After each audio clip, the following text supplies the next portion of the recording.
Ozarks to the Prairie, the podcast where we explore the many facets of the Highway 13 Butterfly Trail, a 292-mile pollinator corridor connecting communities across western Missouri.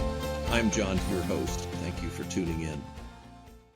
Hi, I'm your host, John Deis, and today we'll be talking with David Hoover about pheasants and forever and quail forever. And David's had a long and illustrious career.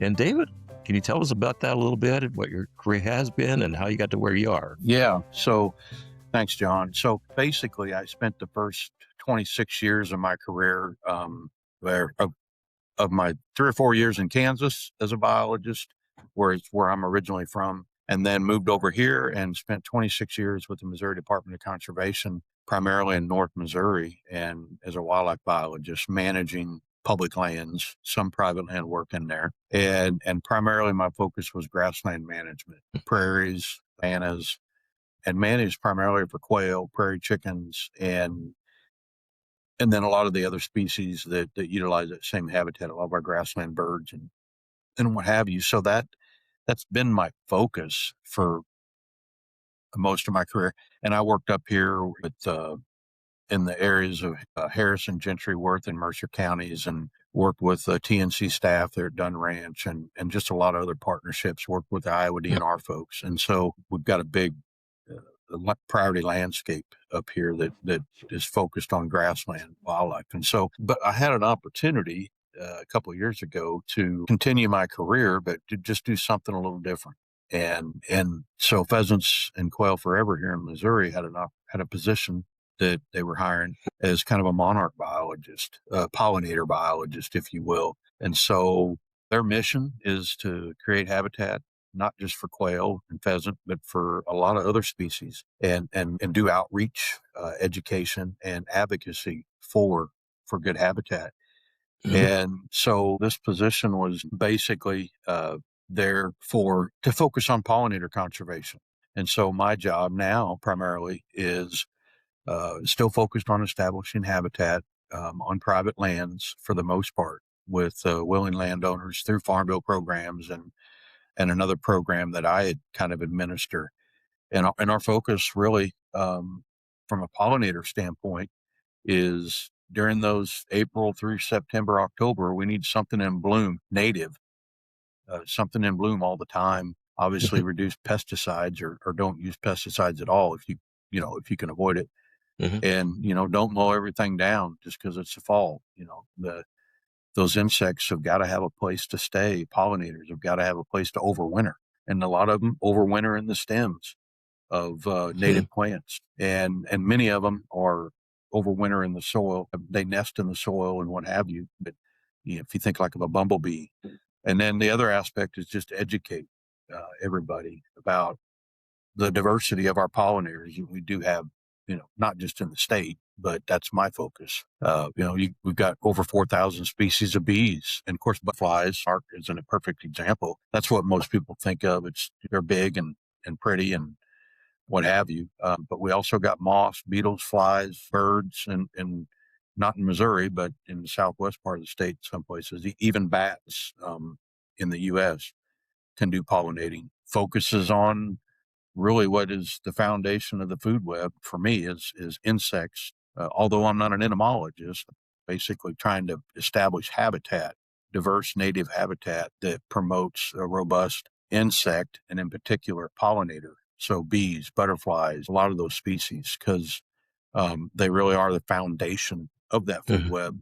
And so many things depend upon it. Almost all of our North American bird species depend upon insect and robust insect communities. So my job right now specifically is administering a program. It's called PRIME, but it basically stands just an acronym for Program for Restoring and Improving Monarch Ecosystems. So we provide cost share and in some cases incentives for farmers, ranchers, and landowners in general to establish diverse native communities. And it's got to have a milkweed component if you're talking monarchs, because their larvae only utilize milkweed. So that's kind of the focus of where I'm at now. And I enjoy it. And it's and I'm still in conservation, and it kind of forces a person to grow a little bit and get out of their comfort zone. And I mean, I've been working with the habitat, and I knew all these important components and how important pollinators were, and then Quail Forever just gave me the opportunity now to work more specifically on that. Okay. Yeah. So the butterfly trail is called the butterfly trail, and Monarchs Yeah. is the flagship species. But with the butterfly trail, we're interested in providing habitat for all critters along that. So, and there's actually was a paper out that I I got grabbed and have used in some grant requests about how people identify with butterflies much more quickly than with, say, a beetle or something like that. Yeah. So yeah. So that's why we call it the butterfly trail. But all critters are actually involved in this endeavor that we have to establish habitat, at least along this corridor, in a 26-mile wide corridor following Route 13. And it's going to be discontinuous. It's not like a continuous habitat, but gosh, there with my drone, I found that even going up 200 feet or even 100 feet, is you can see what the next habitat's going to be.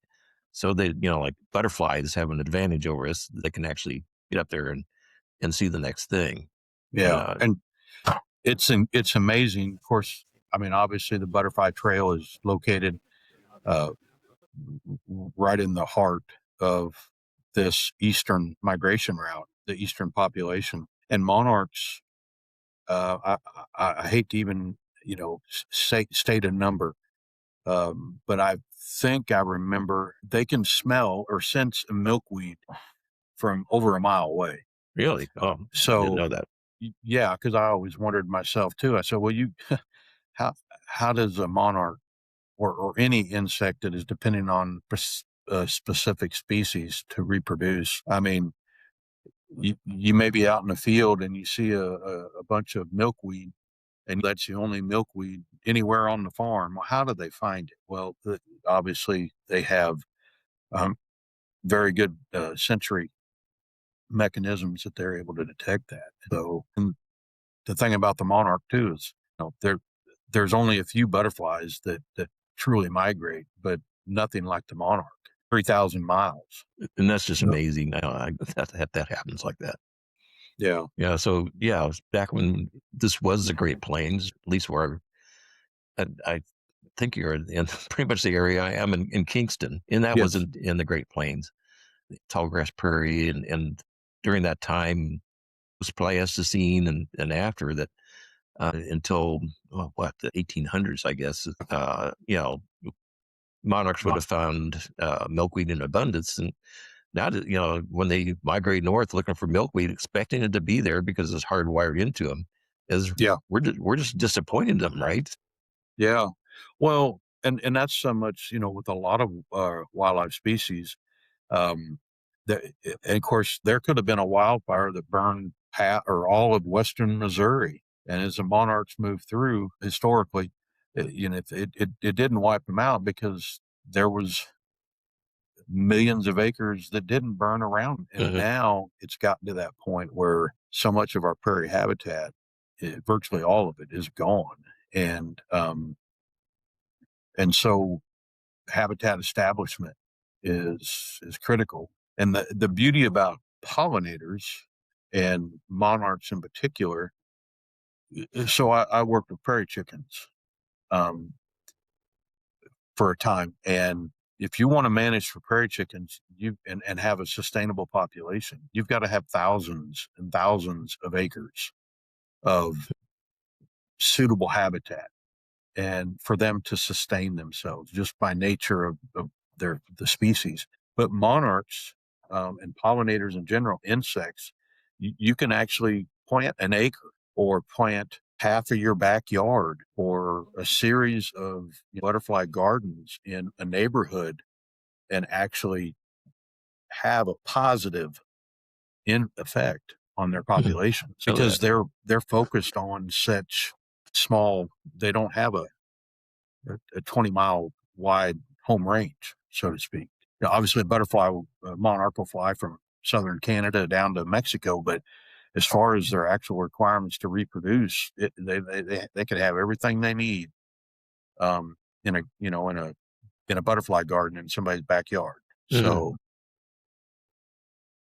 yeah, so like the butterfly trail, is trying to establish those kind of first and foremost, as I see it, and probably makes the best sense from an outreach standpoint, is in those communities where people, you have partnerships and you can have plantings in parks or any place to, and it's also a community betterment project as well. And so and then where my position and what I do from the standpoint with Quail Forever could be, working with landowners, along that route and our other biologists that we have out there is to try to establish as much of that cover as we can, in that corridor. So you work with the NRCS with quick projects, I take it? Yeah. And other programs, but that's the primary program. And FSA has a program too for CRP, right? Correct. Yep. And so we all kind of work with those, but my focus is on that specific prime project, and it's basically an equip based project. And so it's tough to get folks to want to establish habitat. One, most of the folks have grown up really never seeing what prairie is, but they do know that there's a lot of other things declining. They notice that. People ask, well, where are the monarchs? I used to see monarchs everywhere and when I was growing up, or used to see fireflies everywhere when I was growing up. Well, there's a reason we don't see them that much anymore. They don't have the habitat. And there's a lot of things, a lot of simple things that can be done to try to bolster their populations. And so that's and in the meantime, you mentioned earlier, but it not only helps the pollinators, it helps a lot of other species as well. So I'm gonna admit something right here, and that is that I don't have a whole lot of success with milkweed. To me is a frustrating plant to grow. You're not alone. I just did some experimental seedings, working with some of my former Missouri Department of Conservation biologists, where we basically took, and where this started was because exactly what you mentioned. We have seedings that we're doing with landowners through farm bill programs to improve habitat for monarchs, and that includes getting milkweed established. But we're not seeing, as you mentioned, a lot of that milkweed actually establishing. So, while it benefits a lot of other species, it's not doing a lot for the actual reproduction of monarchs. So we're trying to evaluate, do we need to change our seeding methods, rates, what have you? And so, yeah, we're actually working on that. Okay. And to try to get it, because, I'm a quail biologist, really, I guess, when you think about it. And now I'm a pollinator biologist, but the population you can see is from there in the early 90s to now has just been on a slow decline. And so that's 1 point the far right here last winter, 1.7, 1.8 hectares. So that's right about 4.5 acres of habitat that they inhabited in their overwinter grounds, the eastern population. So what that means is that when these monarchs migrate in the fall, the eastern population, they go down to central Mexico in the mountains. And the way they monitor them is they get an aerial view of how many hectares are covered with monarchs in those trees, because it just looks like they just roost in the trees in such great numbers that you can tell where they're roosting. And that went from back here in the late 90s from a 40-acre area down to a 4-acre area. And so we're hoping that they pop up again this year, but we're still waiting to see what the numbers are. Have you found any magic as far as getting milkweed to grow? Because I'm thinking, well, maybe I need to inoculate it or what? Well, it it's a species that from the seed, it doesn't like competition, and it Mm, typically will sprout a little, germinate and sprout a little later in the spring, early and into the summer. And so if you got um, now once it's established, it's pretty hardy, but just getting it established because it kind of is a late germinator. And if you've got much competition in there, other grasses, other stuff that's already germinated and growing really well, then it makes it tough for the milkweed to compete. Um, and so if people are wanting to plant that into like urban gardens, the mhm, best way is to go through some of our wildflower seed or wildflower nurseries, native wildflower nurseries. And Missouri's got a great network, and they can sell started plants, plugs, mm, basically. yeah. So that's good for like an urban garden setting, but it's cost prohibitive if you're trying to do a 5 acre restoration or 2 acre Yeah. restoration or something. But you can do it that way. But basically, and I just seeded a bunch on my own property, and I did it just before this last snow that we had, over seeded it and kind of letting Mother Nature do its thing. Mhm. Um, but yeah, it's you're not alone in that regard. So Is it okay? they're Does trying it to take work a on it. does it take a special soil treatment or Um, you know, anything? it's not something that like some of the other forbs or legumes that need to be specifically inoculated, Mhm, but that I'm aware of. I think it just is a plant phenology aspect that you it it really doesn't like any other competition when it's getting established. And now once it's established, it's pretty robust. So yeah, so those are things that we're trying to work on too. So, and of course, they're not alone. We've got a over 20% decline in most of the butterfly species just in the last 20 years in North America. mhm, And of course, monarchs are sitting at 80% decline roughly. But yeah, well, so anything that we can do to promote habitat. And like you said, it's not just for monarchs or bumblebees or quail. It's for a whole suite of species. Um, but you kind of got to have something that the public can latch on to mhm. from an educational standpoint. Well, from looking just at milkweed though, is there any soil prep that you would need to do to just burning? Well, doesn't sound like it would do it because then you still have the roots of everything else down Yeah, there. what the site prep is critical for really any of those. So what Mhm, you've got to do, and again, is you got to kill almost all the existing vegetation.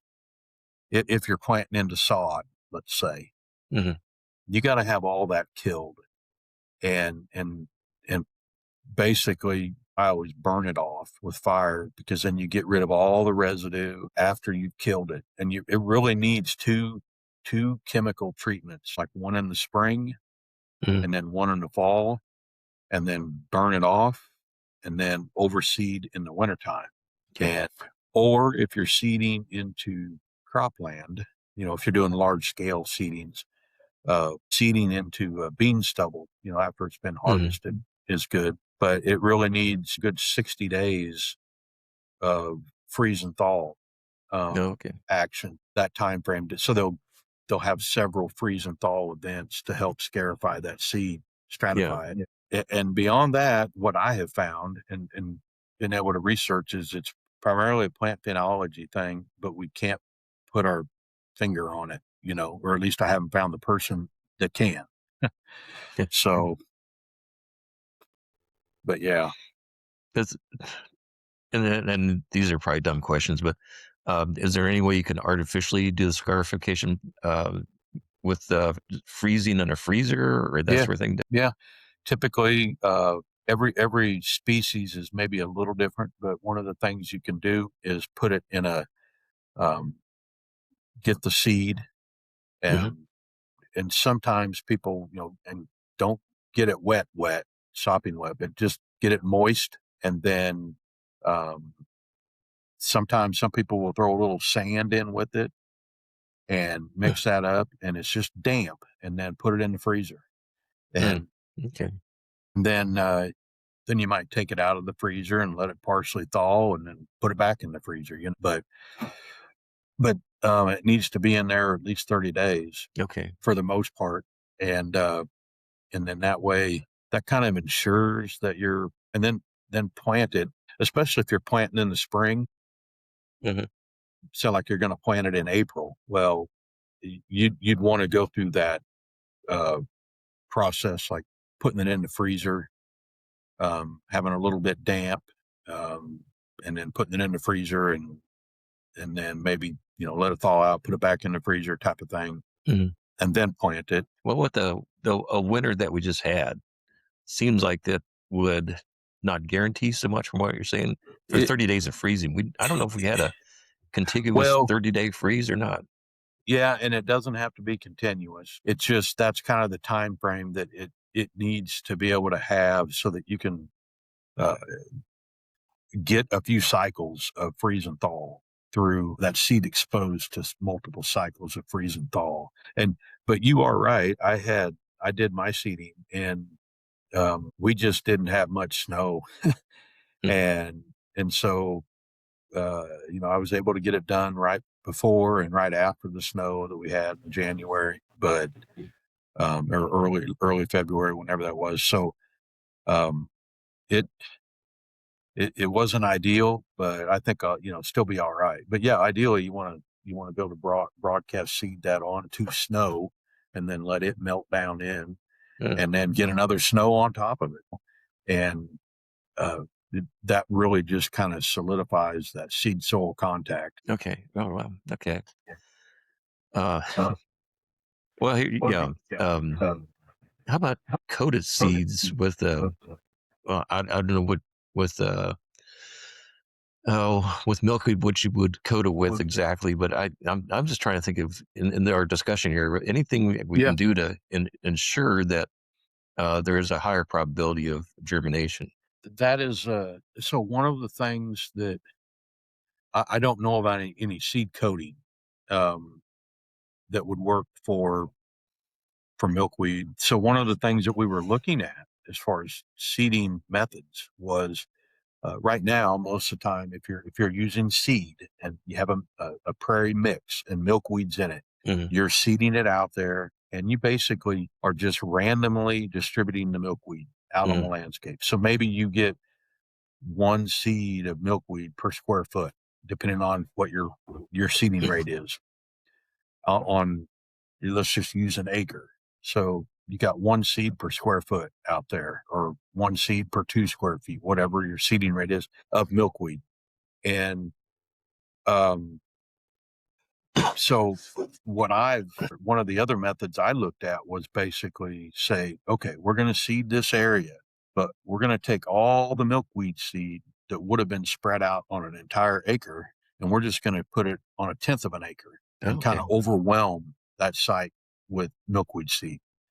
And so to see if that helps kind of with the competition aspect of it, because there'll be less competition from the other species in there because you've got so much milkweed in there. And from a monarch standpoint, if it works, then you've got a big patch of milkweed, and you don't have one plant here and another plant's 20 yards away, type of thing.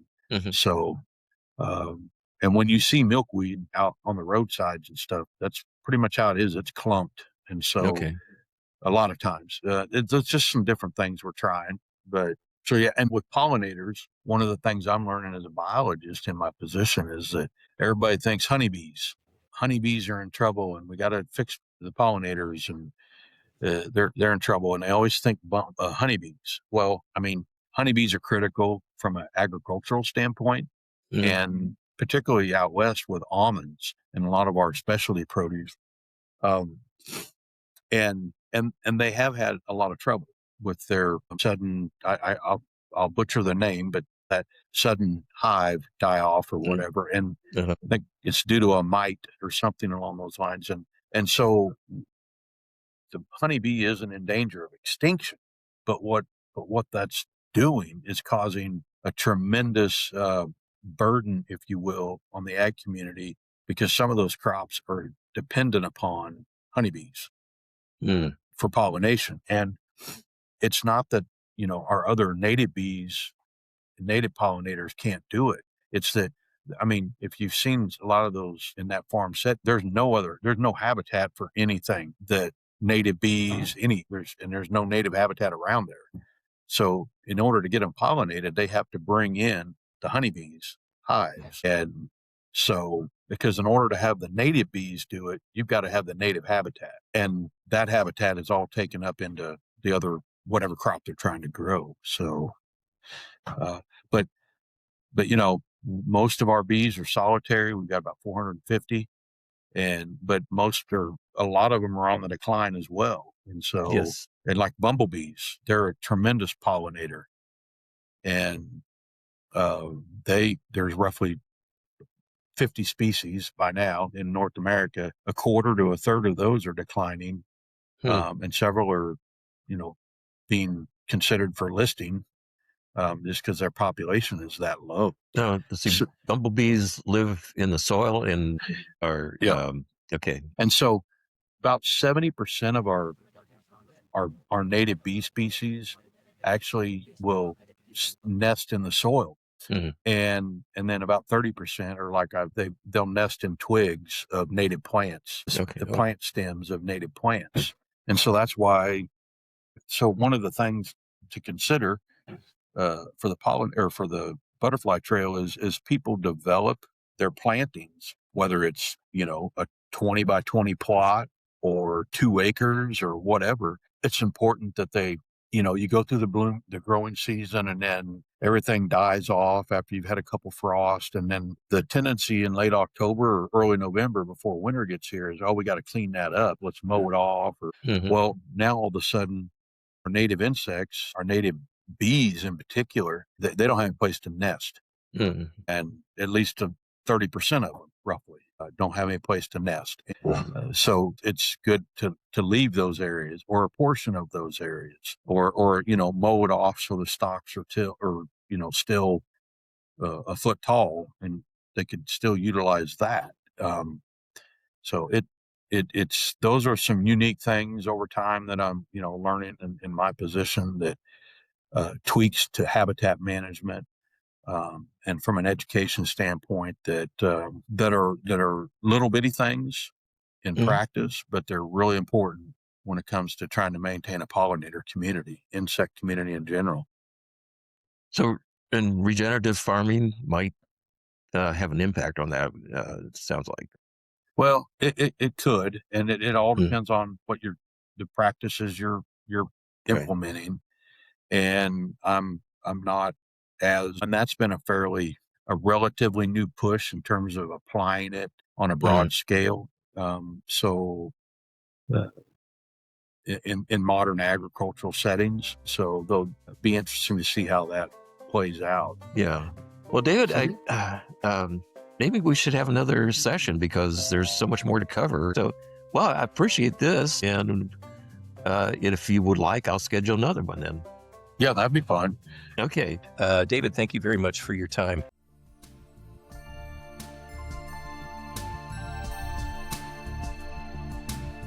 Thank you for joining us, and a special thank you to our sponsor, Green Hills Communication Company.